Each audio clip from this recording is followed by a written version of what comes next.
The raft rides so low that the sea sits level with your knees. There is no shore behind them. There is no shore ahead.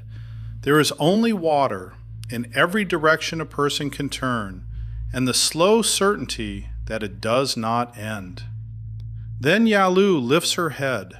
Far out, where the sky leans down to meet the sea, there is a smudge, a single gray thread bending on the breeze. Smoke. Something is burning out there, and things that burn need dry land to stand on. She has never seen that land, neither has anyone alive. She is about to bet every life she loves that it is real. Yalu was born on a coast that has run out of room. Every good stretch of reef already has a family kneeling on it at low tide. Every fruiting tree already has a name and an owner. The islands of this drowned world are generous, but they are full. Behind her people lies a chain of green hills that were once a single land before the sea rose and cut them into scattered stones. Ahead lies the one direction no one has walked, because you cannot walk it. You can only float. The elders have a word for the sea beyond the last visible island. It means the end of everything. They are not being cowards. They are being correct about everything they have ever tested. No animal they hunt has come from out there. No footprint has ever walked back in from the water. There is a line in this ocean, though none of them can name it the way we do. On the near islands live the great gray beasts, the striped hunters, the deer. On the far islands, none of them, ever. The animals themselves refuse to cross this water. Elephants could not make the crossing. Tigers could not. The deer, the monkeys, the wild cattle. The whole weight of the living world stops at an invisible fence in the sea. Yalu does not know she is standing at the edge of what scientists will one day call the Wallacea line, the deep water gap that even the Ice Age's lowest tides never bridged. She only knows the smell of smoke on a wind that comes from nowhere. And she knows her own people are hungry for room. So she does the thing the animals never dared. She decides to go and find out. Her mother taught her to read water the way other children were taught to read tracks in mud. Which drift of foam means a reef lurks below? Which change in the swell means a channel? Which smell, carried thin on the morning wind, means green things growing somewhere out of sight? The old people call the gift a curse, because a girl who can read the far water is a girl who will always wonder what is written past the edge of it. And every dry season the smoke comes, a thread on the horizon where no island has ever been, in the same quarter, at the same time, as if something out there breathes once a year and lets her see it. No one else watches for it. She has watched for it her whole life. You cannot buy your way across an ocean. You have to build the thing that will carry you, and then you have to trust it with your children. Yalu's people cut bamboo as thick as a man's thigh, green and full of trapped air, and lash the poles into a deck wide enough to sleep on. They bind gourds of fresh water into the center where the spray cannot reach. They weave mats to lie under. They shape paddles from split wood, worn smooth. These are not simple people making a lucky escape. The hands doing this work already know how to grind a stone axe to a polished edge, how to shape a blade that will still cut in 1,000 generations. Everything about them is deliberate. The voyage will be too. But deliberate is not the same as agreed. The argument tears the group in half. Half of them look at the smoke and see proof. Smoke means fire. Fire means land. Land means a whole new world with no one else's name on it. The other half look at the same smoke and see a lie the sky is telling. Smoke drifts. Smoke can rise from a burning raft, from a strike of lightning on the open water, from nothing you could ever stand on. To gamble the children on a smudge is not courage to them. It is murder dressed up as hope. Yalu listens to all of it. She has no proof. She has only the pattern she has spent her whole life learning to read, the way seed pods drift in from a certain quarter, the way certain birds fly out heavy in the morning and come back light, as if they had somewhere out there to land. She has watched the water the way her mother taught her, the way you read a face. And the water, she believes, is telling the truth. In the end, some go and some stay. The ones who go step onto the bamboo while it still smells of the forest. That first night on the water, no one sleeps. They lie listening to the bamboo creak against its lashings, testing whether the thing they built will hold together or quietly come apart beneath them in the dark. Yalu moves along the deck, pressing each knot with her thumb, the way her mother pressed a wound to see if it still bled. The doubters were not wrong to be afraid.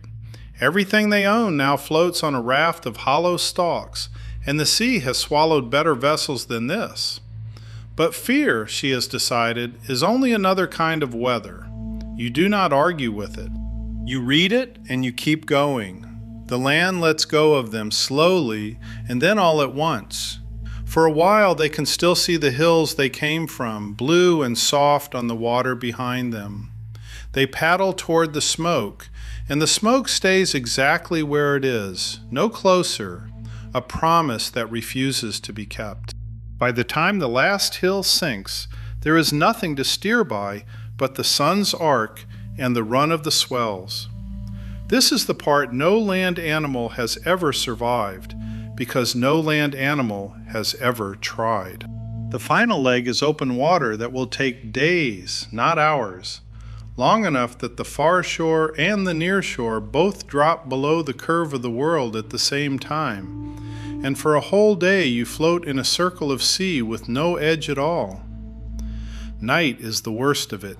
Clouds smother the stars, and without stars there is no direction, only the sound of water against bamboo, and the breathing of people trying not to be afraid out loud.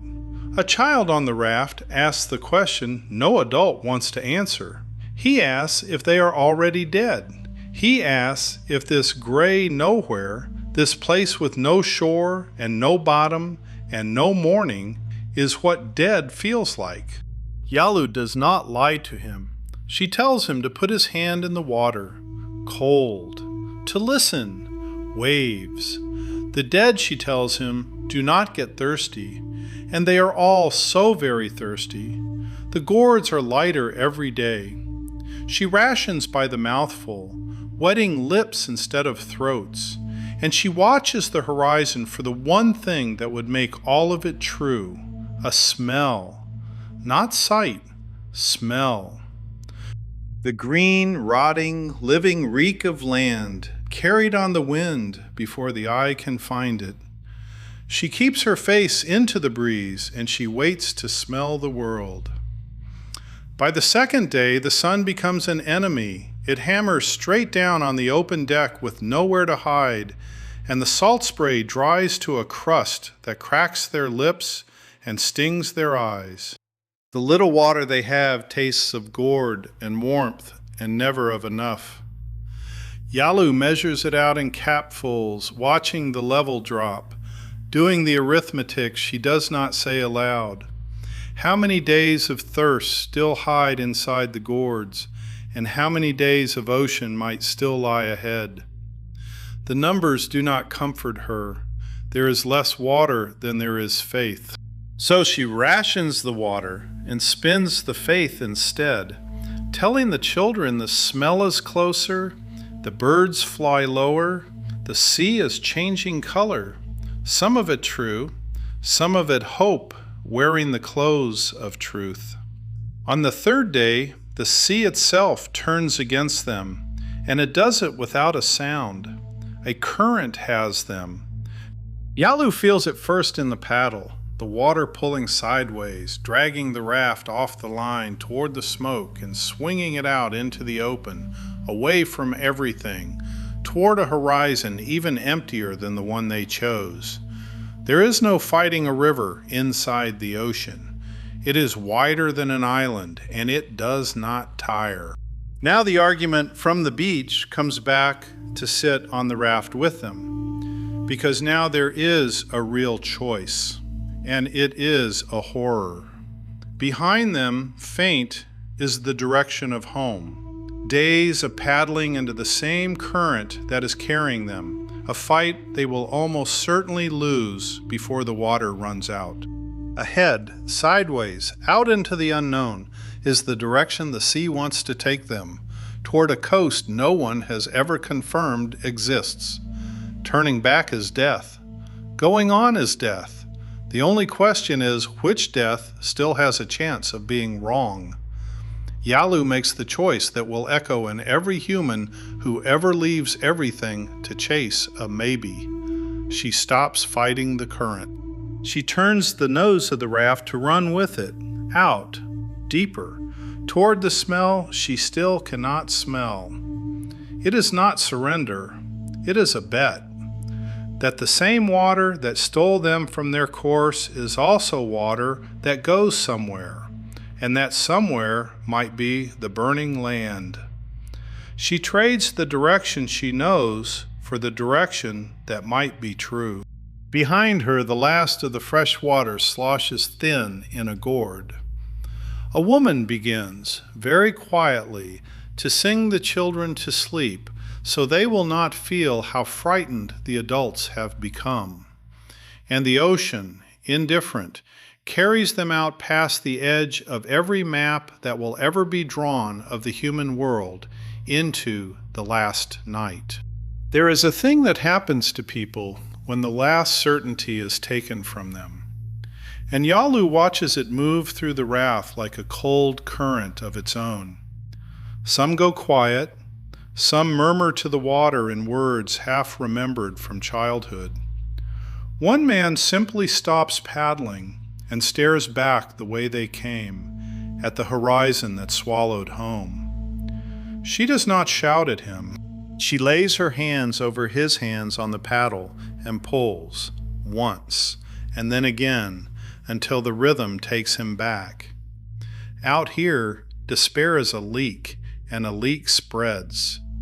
The only thing that keeps a raft of frightened people alive is the stroke, and the next stroke, and the one after that. It comes to her in the dark, before the light, before the eye can be trusted. A smell, green, wet, rotten and alive all at once.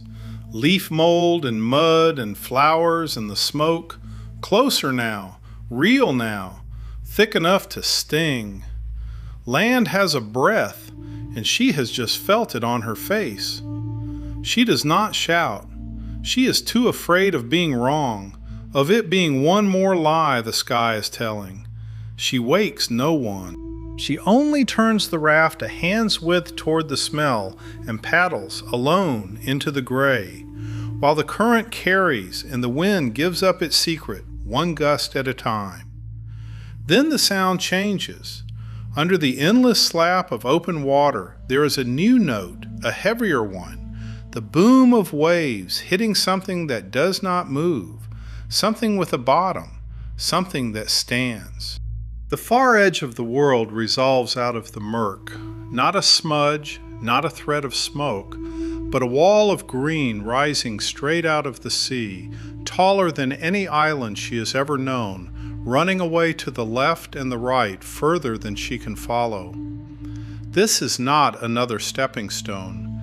The island she knows you can see around. This has no around. It fills the whole front of the world. Now she wakes them. Now she lets herself believe. The child who asked if they were dead sits up and stares at the thing that means they are not. The people who bet their lives on a smell begin, one by one, to weep, not from fear now, but from the unbearable sighs of being right.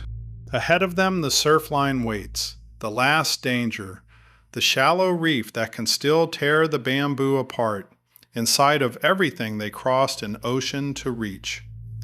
Yalu reads the water one final time, the way her mother taught her, and picks the gap in the white. For a long moment before all this, she does not trust her own eyes, because she has wanted this so badly for so long that she no longer knows the difference between seeing and needing.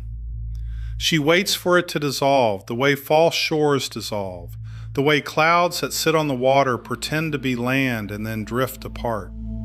It does not dissolve. The light strengthens, and the green wall only grows more solid, more certain, more real than anything she has seen in days. And now she can hear the thing that clouds never do, the deep, patient thunder of an ocean breaking itself against a land that will not yield. That sound is the sound of the world being larger than the elders swore it was. The end of everything has a shore. The raft rides the last wave in, and the sea, which has held them for days, finally sets them down. There is a sound none of them have heard in a long time, the soft grind of sand under the hull, solid, steady, the end of the pulling. Yalu is the one who chose this. She is the one who read the smoke, who trusted the smell, who turned into the current when turning back would have been so much easier to explain to the dead. So she is the one who goes first. She lowers herself off the bamboo into water that only reaches her shins. She takes one step, and her foot comes down on a continent. No human being has ever stood here. Not one in the entire history of the species has left a mark on this land.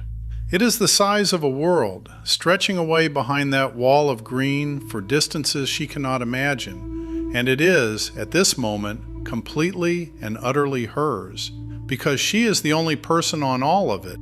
50,000 years from now, far up the coast of this same land, at a place people will call Majid Bebe, someone will dig into the earth and find the proof of what today begins. The ground edge axes, the seed grinding stones, 10,000 traces of a people who were already here, already skilled, already home. They will do the arithmetic and it will stop their breath. To be here that early, humans had to cross deep water that no elephant, no tiger, no land animal ever crossed. They had to do it on purpose. They had to look at an empty horizon and choose it. Yalu does not know any of that. She only knows the sand under her feet and the smoke rising somewhere inland from a fire someone lit, someone she will go and find. She turns and holds out her hand to the child who asked if they were dead. The horizon was not empty. It never was. It was only waiting for someone brave enough or thirsty enough to prove it. And she was the first. They pull the raft up beyond the reach of the tide and stand on legs that have forgotten how to hold still ground, swaying as if the land itself were the thing that moved. Behind them, the ocean stretches back over everything they gave up, the crowded home shore, the elders, the ones who stayed and called them fools. Ahead, the green wall opens into a land no legend prepared them for, waiting, silent, enormous. Yalu kneels and presses her palm flat against the sand, as if to ask the continent whether it will have them. It says nothing. It only holds her weight, steady and endless, the way solid things do. And that, after all the water, is answer enough.